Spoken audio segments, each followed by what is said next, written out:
அன்பர்களே வணக்கம். இன்று புரட்டாசி முதல் சனிக்கிழமை. பெருமாள் கோவிலுக்கு செல்வோமா?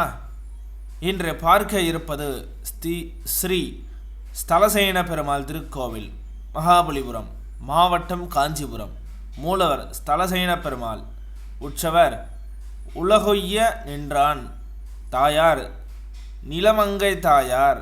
தலவிருட்சம் புன்னை மரம். தீர்த்தம் புண்டரீக புஷ்கரணி. புராண பெயர் திருக்கடல் மல்லை. ஊர் மகாபலிபுரம் மாவட்டம், காஞ்சிபுரம். திருவிழா வைகுண்ட ஏகாதசி. ஸ்தல சிறப்பு: பூதத்தாழ்வார் அவதாரஸ்தலம். உற்சவ பெருமாள் கையில் தாமரை மொட்டுடன் நிற்கிறார். இங்குள்ள பெருமாள் தன் வலது திருக்கையை தனது மார்பின் மீது உபதேச முத்திரையை வைத்துள்ளார். பெருமாளின் மங்களாசாசனம் பெற்ற 108 திவ்யதேசங்களில் இது 64வது திவ்ய தேசம். பொது தகவல்: 2000 ஆண்டுகளுக்கு முன்பே மாமல்லபுரம் சிறந்த கடற்கரை நகரமாக விளங்கியது. இங்கு பல்லவர் கால சிற்பங்கள் மிகவும் அற்புதமாக உள்ளது. இங்கு மூலவர் சன்னதியின் கீழ் உள்ள விமானம் கனகாகிருதி விமானம் எனப்படுகிறது. புண்டரீக மகரிஷி இத்தலத்து இறைவனை தரிசனம் கண்டுள்ளார். இங்கு பிரார்த்தனையாக திருமண தடை நீங்க இத்தலத்து இறைவனிடம் பிரார்த்தனை செய்து கொள்கிறார்கள். இங்கு நேர்த்திக்கடனாக பிரார்த்தனை நிறைவேறியதும் சுவாமிக்கு வஸ்திரங்கள் சாற்றியும் சிறப்பு அபிஷேகங்களும் செய்யலாம். ஸ்தல பெருமை: பூதத்தாழ்வார் அவதார ஸ்தலம். பெருமாளின் 108 திருப்பதிகளுள் ஒன்று. உற்சவ பெருமாள் கையில் தாமரை மொட்டுடன் நிற்கிறார். 108 திருப்பதியில் கையில் தாமரை மொட்டுடன் நிற்கும் உற்சவர் இவர் மட்டும்தான். தனது கையில் உள்ள தாமரையை மூலவரின் பாதங்களில் சேர்ப்பதாக ஐதீகம். கோவில் தோன்றிய விதம்: ஒரு காலத்தில் இங்கு 7 கோயில்கள் இருந்தன. அப்போது இத்தலத்திற்கு 7 கோயில் நகரம் என்ற பெயர் இருந்தது. இவை கடல் சீற்றத்தால் முழுவதுமாக அழிக்கப்பட்டுவிட்டன. அதன் பின் பல்லவ மன்னன் ராஜசிம்மன் 3 கோயில்கள் கட்டினான். அதில் 2 கடல் சீற்றத்தால் அழிக்கப்பட்டுவிட்டன. மிஞ்சிய ஒன்றுதான் தற்போதுள்ள கோயில். இதுவும் கடல் அலைகளால் தாக்கப்பட்டு வருகிறது. இதை மனதில் கொண்டே என்னவோ 14ஆம் நூற்றாண்டில் விஜயநகர மன்னர்களில் ஒருவரான பாங்குரசன் மகாபல்லபுரம் நகருள் ஆகம விதிப்படி கோயில் கட்டி இங்கிருந்த பெருமாளை பிரதிஷ்டை செய்தார். இவருக்கே தற்போது வழிபாடு செய்யப்பட்டு வருகிறது. இங்குள்ள பெருமாள் தனது வலது திருக்கையில் தனது மார்பின் மீது உபதேச முத்திரையாக வைத்துள்ளார். இத்தலத்து பெருமாளை தரிசித்தால் திருப்பார்கடல் வைகுண்டநாதனை தரிசித்த பலன் கிடைக்கும் என்பது ஐதீகம். ஸ்தல பெருமை: இன்றைய மாமல்லபுரம் கடற்கரை பகுதியில் ஒரு காலத்தில் அடர்ந்த காடுகள் இருந்தன. இதில் புண்டரீக மகரிஷி என்பவர் தவம் செய்து வந்தார்.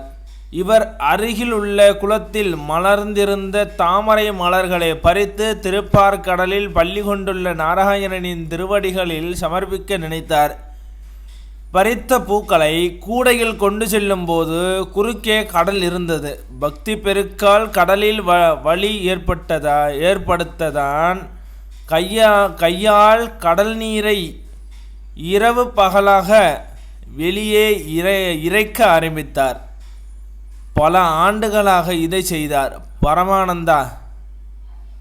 பரந்தாமா, நான் கொண்ட பக்தி உண்மையானால் இந்த கடல் நீர் வற்றட்டும், எனக்கு பாதை கிடைக்கட்டும், இந்த பூக்கள் அதுவரை வாடாமல் இருக்கட்டும் என்றார். கடல் நீரை இறைப்பதென்ன சாத்தியமா? ஒரே இரவில் கரை சேர்த்தார்.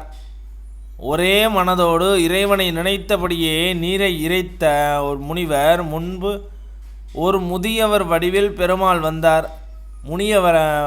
முனிவரை மேலும் சோதிக்கும் வகையில் கடல் நீரை இறைக்கிறீரே, இது சாத்தியமா? உருப்படியாக ஏதாவது செய்யலாம் இல்லையா? எனக்கு பசிக்கிறது, சோறு கொடும் என்று கேட்டார். முதியவரே, உமக்கு சோறு அளிக்கிறேன். அப்பணி முடிந்ததும் இப்பணியை தொடருவேன். பெருமாளை நான் பார்த்தே தீர வேண்டும் என்று பெருமாள் இந்த கடலில் வற்றியே தீர வேண்டும் என்றார். மலர்கூடையை முதியவரிடம் கொடுத்து, இதை வைத்திருங்கள், நான் சென்று உணவு கொண்டு வருகிறேன் என்று கூறி சென்றார். மகரிஷி வருவதற்குள் அவர் கொடுத்து சென்ற பூக்களெல்லாம் சூடி இந்த கடலிலேயே ஆதிசேஷன் மேல் சயனித்திருக்கும் கோலத்தில் காட்சி தந்தார். இதை கண்டு ஆனந்தமடைந்த மகரிஷி, பெருமாளே, இந்த சிறியேரின் பக்திக்காக தாங்களே நேரில் வந்தீர்களா?